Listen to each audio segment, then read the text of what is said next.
नमस्कार, आप देख रहे हैं एनएमएफ न्यूज और मैं हूं आपके साथ शाफनी पटनायक। भारत सिर्फ एक देश नहीं बल्कि ज्ञान, परंपरा और चिकित्सा का वह महासागर है जहां कई बीमारियों का इलाज प्रकृति से निकलता है और इस विरासत का सबसे चमकता सितारा है आयुर्वेद। 5000 साल पुरानी इस चिकित्सा पद्धति ने न केवल भारत में बल्कि अब दुनिया भर में लोगों को चमत्कारी परिणाम दिखाए हैं। एलोपैथी से थक चुके लोग अप्राकृतिक और टिकाऊ इलाज की ओर लौट रहे हैं, यानी आयुर्वेद का रुख कर रहे हैं। आयुर्वेद कितना कारगर है और अहम है, ये पीएम मोदी के उस बयान से अंदाजा लगाया जा सकता है जिसमें उन्होंने केन्या के पूर्व पीएम ओडिंगा और उनकी बेटी का जिक्र किया है। ये किस्सा साल 2022 का है, जब पीएम मोदी गुजरात के एक कार्यक्रम में पहुंचे थे।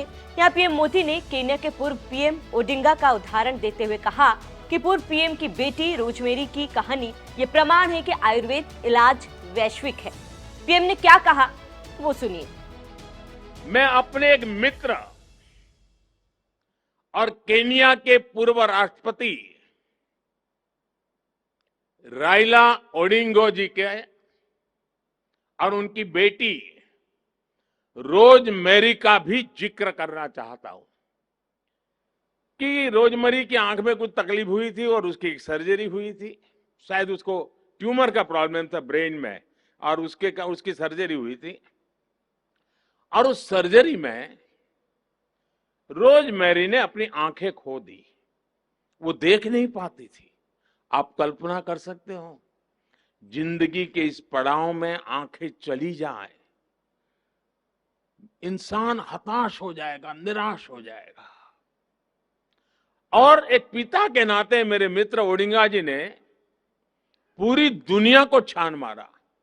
वो केन्या के बहुत बड़े वरिष्ठ नेता थे, उनके लिए विश्व में पहुंचना कोई कठिन काम नहीं था। विश्व का कोई बड़ा देश ऐसा नहीं होगा जहां रोजमेरी का उपचार न हुआ हो, लेकिन रोजमेरी की आंखों में रोशनी वापिस नहीं आई। आखिरकार उन्हें सफलता भारत में मिली और वो भी आयुर्वेद उपचार के बाद। यही नहीं, इलाज के बाद केन्या के पूर्व पीएम ओडिंगा भारत भी आए थे। उन्होंने भारत का आभार जताया, साथ ही आयुर्वेदिक चिकित्सा को अफ्रीका ले जाने की संभावना तलाशने की भी बात कही। उन्होंने पीएम मोदी से आग्रह करते हुए क्या कहा वो सुनिए। Discussed this matter even with the Prime Minister Modi. I've told him this spectacular story.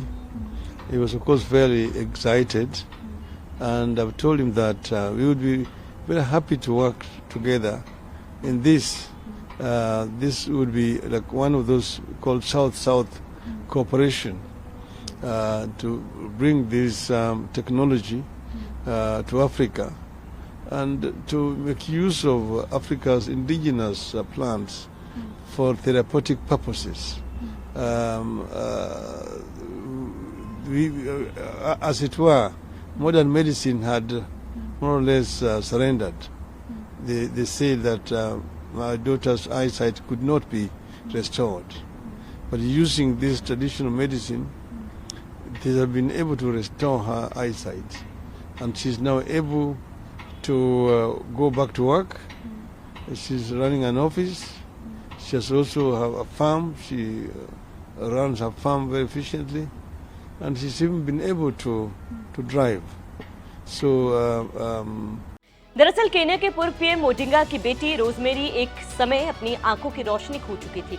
मशहूर अस्पतालों ने जवाब दे दिया था, दुनिया भर के इलाज करवा लिए थे, लेकिन कोई राहत नहीं मिली। अब उन्होंने भारत का रुख किया, आयुर्वेद का सहारा लिया। यहाँ आयुर्वेदिक उपचारों और ध्यान योग की मदद से चमत्कार हुआ, उनकी रोशनी वापस लौट आई। रोजमेरी ओडिंगा की कहानी तो केवल एक ही उदाहरण है। आयुर्वेद के चमत्कार के ऐसे ना जाने कितने किस्से होंगे। बता दें कि आयुर्वेद से न केवल शारीरिक बल्कि मानसिक स्वास्थ्य के लिए भी फायदेमंद है। अब जब बात आयुर्वेद की हो रही है तो चलिए आपको बता दें कि आयुर्वेद चिकित्सा की उत्पत्ति कहां और कैसे हुई थी। आयुर्वेद चिकित्सा क्या है? 5000 सालों से भारत में इस पद्धति से इलाज हो रहा है। आयुर्वेद भारत की पारंपरिक स्वास्थ्य देखभाल प्रणाली है, शारीरिक और मानसिक स्वास्थ्य के लिए कारगर है।